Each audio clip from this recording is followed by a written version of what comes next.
Bill, when I was in college, I wanted to be an architect, a jazz musician, a poet, and a lawyer, and who knows, a host of other things. But I was pretty serious about those things. And I had a professor come and tell me, you're pretty talented at these things, but you better just choose one thing and stick with it, or you're never going to be a success at anything.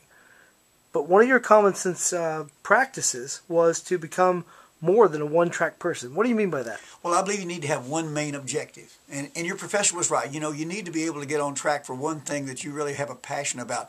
But if you're only a one-track person, you're going to be the most boring person I've ever visited with in my life. You know, I love to travel. That's one of my objectives, is travel all the major countries of the world. I've been to 129 of them. But that's not what I'm most passionate about.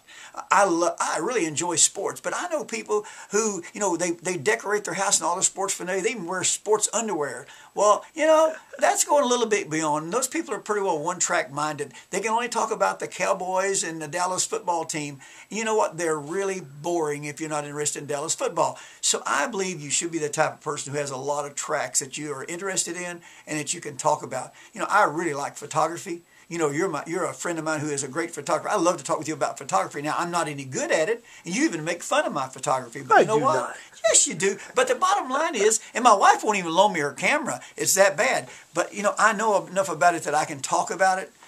And you know, I like music. I like jazz. I like country. I even like some opera. Maybe a little bit of opera. Anyhow, but see what I mean? You got to be more than one-track minded. But you can have a real passion for one thing, which is the most important, but don't just stop there. Now, I know that I want to ask, how does this make you a more successful person? Well, I believe I can talk with anybody. I believe I can talk with the president, to the pope, to the person who's picking tomatoes in the field. Because I've got something in common with that person. I'm going to work for that. I'm going to continue working for that. I don't want to be where I can only talk with one group of people or one class of people, one socioeconomic group. And that's the reason why I believe you need to have more than one track going in your life.